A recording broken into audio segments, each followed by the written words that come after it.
Pressure ಏನಿರಲ್ಲ. ಯಾಕೆಂದ್ರೆ ಯಾವ ನಾನು ರೀತಿ ಡೀಲ್ ಹೇಳ್ದಂಗೆ ಅಲ್ಲ, ಈ ಡೀಲ್ ಏನಿಲ್ಲ. ಇದು ನಾನು ಎಕ್ಸ್ಟ್ರಾ ಎಫರ್ಟ್ ಅಂತ ಏನು ಇರೋದಿಲ್ಲ.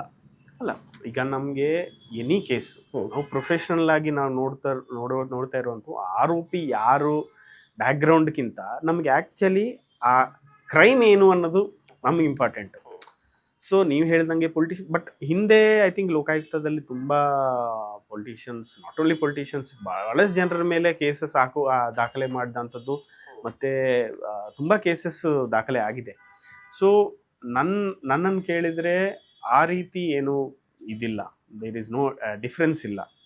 ಸೊ ನಾವು ಅಕ್ಯೂಸ್ಡ್ ಬ್ಯಾಕ್ಗ್ರೌಂಡ್ಗಿಂತ ನಮಗೆ ಕ್ರೈಮ್ ಏನಾಗಿದೆ, ಕ್ರಿಮಿನಾಲಿಟಿ ಇದೆಯಾ, ಅದಕ್ಕೆ ಹೇಗೆ ನಾವು ಇನ್ವೆಸ್ಟಿಗೇಷನ್ ಎವಿಡೆನ್ಸ್ ಕಲೆಕ್ಟ್ ಮಾಡಿ ಹೇಗೆ ನಾವು ಅದನ್ನು ಸಬ್ಮಿಟ್ ಮಾಡ್ಬೋದು, ಚಾರ್ಜ್ ಶೀಟ್ ಮಾಡ್ಬೋದು ಅನ್ನೋದ್ರ ಬಗ್ಗೆನೇ ನಮಗೆ ಜಾಸ್ತಿ ಫೋಕಸ್ ಇರುತ್ತೆ.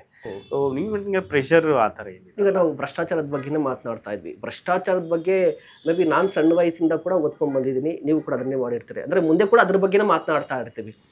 ಇಲ್ಲಿ ಒಂದು ಮಾತಿದೆ ಸರ್, ಅದನ್ನು ನಿಮ್ಗೆ ಆಗಲೇ ಹೇಳ್ತಾ ಇದ್ದೆ, ಅಂದರೆ ಲಂಚ ಕೇಳೋದು ತಪ್ಪು, ಕೊಡೋದು ತಪ್ಪು ಅಂತ ಹೇಳಿ. ಲೋಕಾಯುಕ್ತ ಲಂಚ ಯಾರು ಪಡೆದುಕೊಳ್ತಾರಲ್ವಾ ಅವ್ರ ವಿರುದ್ಧ ಕ್ರಮ ಕೈಗೊಳ್ಳುತ್ತೆ. ಲಂಚ ಕೊಡೋರ ಬಗ್ಗೆ ಅದ್ರ ಬಗ್ಗೆ ಯಾರಿಗೆ ಅವೇರ್ನೆಸ್ ಮೂಡಿಸ್ಬೇಕಿರುವಂಥದ್ದು, ಯಾರು ಅವೇರ್ನೆಸ್ ಮೂಡಿಸ್ಬೇಕು? ಈಗ ಅದೇ ನಾನು ಹೇಳ್ದಂಗೆ ಅಗೇನ್ ನಿಮ್ಮ ಟ್ರ್ಯಾಪ್ ಕೇಸಸ್ ಅಲ್ಲಿ ಲಂಚ ಕೊಡೋರು ನಮ್ಗೆ ಕಂಪ್ಲೇಂಟ್ ಕೊಡ್ತಾರೆ. ಸ್ಕ್ಯಾಮ್ಸ್ ಅಲ್ಲಿ ಲಂಚ ಕೊಡೋರು ಕೂಡ ಅಕ್ಯೂಸ್ಡ್ ಇರ್ತಾರೆ.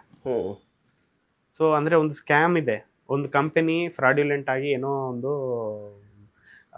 ದುಡ್ಡು ಕಟ್ಟು ಅವ್ರ ಕಾಂಟ್ರಾಕ್ಟ್ ತಗೊಂಡಿದ್ದಾರೆ. ಸೊ ಆ ಕೇಸಲ್ಲಿ ಈ ಪ್ರೈವೇಟ್ ಇವರು ಕೂಡ ಅಕ್ಯೂಸ್ಡ್ ಇರ್ತಾರೆ. ಹೌದು. ಸೊ ಅವ್ರದ್ದು ತಪ್ಪು. ಆ ಟೈಮಲ್ಲಿ ಲಂಚ ಕೊಟ್ಟು ಅವ್ರೇನಾದ್ರೂ ತಗೊಂಡಿದ್ರೆ ಅವ್ರದ್ದು ತಪ್ಪಾಗುತ್ತೆ. ಸೊ ಎರಡು ಸೈಡ್ ಇಂದ ನಾವು ಇದು ಮಾಡ್ಬೇಕು.